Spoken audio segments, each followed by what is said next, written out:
Today I'm talking about this Logitech MX Keys, and I have been using this for one entire year, and I'm going to tell you how this keyboard has been treating me for a year. I have to start by saying that I have never used these multi-functionality tools, so you can use it for more than one computer at a time. I've never used that, and I have never used Bluetooth because I really don't like Bluetooth, and one of the main reasons that I bought this keyboard was because it has the Logitech lightspeed functionality. I use it on a PC. All of this in this video is going to be straight from my heart from using this for one entire year. I once had a software installed on my computer telling me how many key presses I do in a year, and it's close to 4 or 5 million key presses. So this keyboard has been through a lot with me, and even though I am starting to testing a lot of other keyboards, mechanical keyboards and much more expensive keyboards as well, something in me keeps going back to this Logitech MX Keys. And maybe in this video we can talk about why that is. One of the pros is that it's very light, and I know that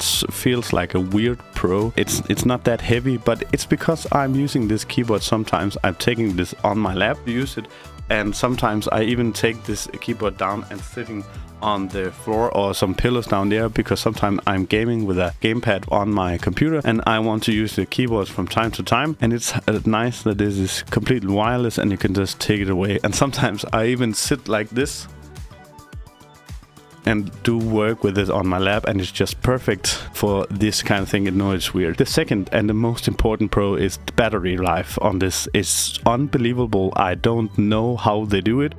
It feels like magic. The first time I charged this keyboard, I have had it for more than a month, and I can tell you for certainty, after owning this keyboard for more than a year, I have not charged it 10 times. I'm 100% sure of that. I don't even know if I charged it more than 5. I should have maybe 7 times, maybe 5, 6 times in an entire year. I don't know how they do that. And it's even with the backlight turned on, and sometimes that it turns on by itself, and I turn it off all the time because I don't need the backlight functionality on this. So I always turn off the backlight when I remember to do that. And the third most important pro from this is the light speed technology.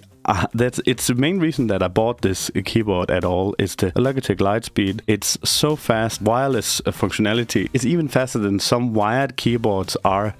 Maybe a bit lower end keyboards. It has a 1 millisecond latency. So if you're gaming casually like me, then this should never be something that stops you from gaming. If you're used to using Bluetooth and know that the input lag from Bluetooth when you're gaming, that's just horrible. This has no input lag at all, no whatsoever, and Lightspeed even consumes less power than Bluetooth. I think this is why the battery is lasting so long. There are some of the cons too by owning this for a year. I feel like the buttons have started to get a bit soft on me. I don't know if they have always been so soft or just started to get a bit soft on me. Maybe it's because I've started testing some of these mechanical keyboards as well, and I'm starting to compare them to some much more expensive keyboards. But I feel like they may be a bit too soft. And then there's the second thing is I don't know how to clean it. If you do know how to clean this keyboard, please leave it in a comment below, because it collects dust. The keyboard will collect dust and collect your human traces and so on, and even food traces and so on. And once, for my bad habit, I dropped a nail inside of the keyboard. I know you shouldn't be dropping nails anywhere. For some time I had some problems where my buttons wouldn't register when I pushed them. So that was really, I thought the keyboard was broken, and but I ended up cleaning it by just shaking the keyboard all that I could. In the end, all of the most of the dust went out. So if you know how to clean it, please say so. I'm afraid I don't dare to take off the buttons and clean it like this, as you can do on a mechanical keyboard. I don't know really how that's possible. And there's no height adjustability underneath. So if you want it raised more than this flat profile, then you need to have some sort of razor for it, so you can raise the keyboard. And if you like the higher form of keyboard, more thick keyboard, then this might not be for you. There's also this hand wrist thing coming with the keyboard, but I have never been using that. If you got any value from this, please consider subscribing, or maybe just liking this or dropping a comment. Thank you for watching.